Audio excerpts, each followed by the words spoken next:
Hello everyone and welcome back to our channel. In today's tutorial, I'm going to show you how to connect Wix to Google Analytics in 2026.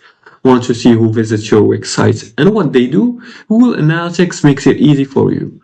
So let's just follow these few simple steps to connect Wix to Google Analytics.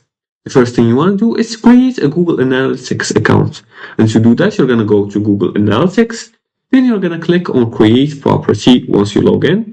You're going to click on Choose Your Path and proceed with the procedure to set up your account in Google Analytics.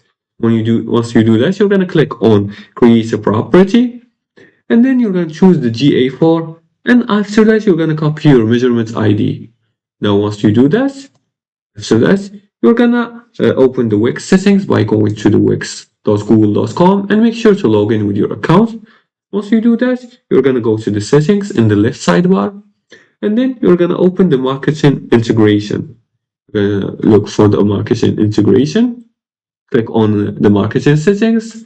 Now let's look for the marketing integration. You're going to go to the development and integration section and click on the marketing integration. After that, you're going to connect to Google Analytics by clicking on Google Analytics and pass your measurement ID. You're going to click on Google. You're going to find a lot, a Google Tag Manager, etc. You're going to look for Google Analytics. Now you can use the search bar also.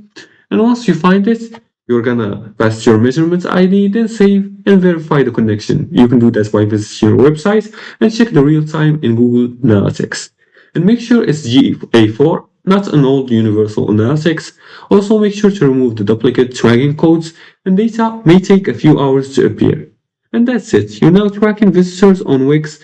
And that's it for today's tutorial. If you like this video and found this helpful, please like and subscribe and leave a comment below the video if you have further more questions about this topic. Thanks for watching and see you again in the next tutorial.